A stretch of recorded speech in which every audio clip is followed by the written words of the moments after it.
নমস্কার বন্ধুরা, আমি শর্মিষ্ঠা কিচেনে সবাইকে স্বাগত। আজকে আমি একটা পুরনো দিনের রেসিপি আপনাদের সঙ্গে শেয়ার করব। আপনারা এটা অবশ্যই খেয়েছেন। এটা আপনারা সন্ধ্যার সময় বা সকালবেলার জলখাবারে আপনারা করতে পারেন, বাচ্চাদের স্কুলে টিফিনে দিয়ে দিতে পারেন। সেটা হবে চিড়ের পোলাও। চলুন দেখে নিই কিভাবে বানাই, আমি কিভাবে বানাই। আর অনেকে তো অনেক রকম ভাবেই বানান, কিন্তু আমি কিভাবে বানাই চলুন দেখে নেবেন। আমি চিড়েটাকে ধুয়ে জল ঝরিয়ে নিয়েছি। আর চিড়ের পোলাওয়ের জন্য আমি এখানে নিয়ে নিয়েছি কাজু বাদাম, এখানে আছে চীনা বাদাম, এখানে আছে কিশমিশ, আর এখানে আছে ধনেপাতা কুচি, এখানে আছে দুটো কাঁচা লঙ্কাকে আমি ছোট ছোট টুকরো করে কেটে নিয়েছি, এখানে আছে আদা কুচি, আর এখানে আছে ক্যাপসিকাম, গাজর আর কড়াইশুঁটি। আমি গ্যাসটা ধরিয়ে দিলাম, কড়াইটা আমি বসিয়ে দিচ্ছি।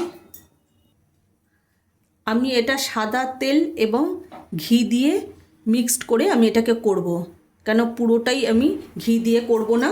অল্প একটু সাদা তেল দিয়ে দিলাম, এটা রিফাইন অয়েল। এবার আমি ঘি দিয়ে দেব। আমি পরিমাণ মতো ঘি দিয়ে দিলাম। যেহেতু এটা পোলাও, তার জন্য একটু ঘিটা বেশি করেই আমি দিলাম।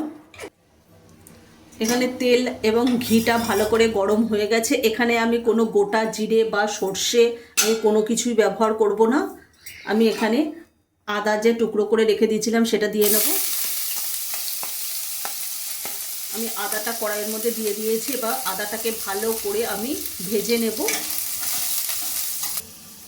আদাটা লাল করে ভাজা হয়ে গেছে। এর মধ্যেই আমি কাজু আর চীনা বাদাম আর কিশমিশটা একসঙ্গে আমি ভেজে নেব। এর মধ্যে আমি সবজিগুলো দিয়ে দেবো। কাঁচা লঙ্কাটাও আমি দিয়ে দিলাম।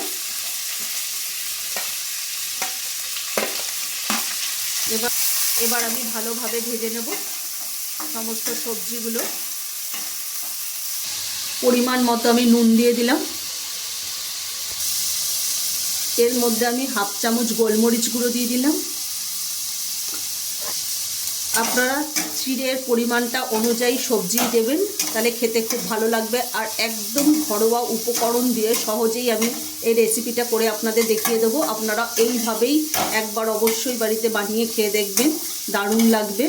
আর বাচ্চাদের স্কুলে টিফিনে এই রেসিপিটা দিতে পারেন, তাহলে বাচ্চারা খুব আনন্দ করে খাবে। আমি একটু চিনি দিয়ে দেবো এর মধ্যে। আপনারা অবশ্যই চিনিটা দেবেন, তাহলে খেতে খুব ভালো লাগবে। সবজিটা আমার ভালো করে ভাজা হয়ে গেছে। এবার আমি চিড়েটা দিয়ে দেবো। এবার আমি আস্তে আস্তে করে আমি নাড়িয়ে নেব।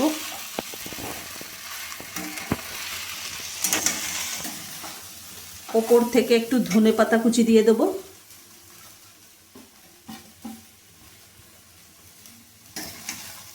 এবার আমি ভালোভাবে নাড়িয়ে নেব। আমি ওপর থেকে আরেকটু ঘি ছড়িয়ে দেব।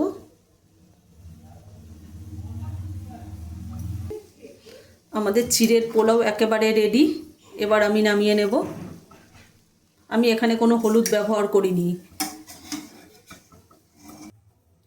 আমাদের চিড়ের পোলাও একেবারে রেডি, আর এটা নামানো হয়ে গেছে। এবার পরিবেশনের জন্য একেবারে রেডি। আজকে যদি আমাদের এই চিড়ের পোলাওয়ের রেসিপিটা যদি ভালো লেগে থাকে তাহলে লাইক, কমেন্ট, শেয়ার এবং সাবস্ক্রাইব করতে ভুলবেন না। আর অবশ্যই বাড়িতে বানিয়ে খেয়ে দেখবেন।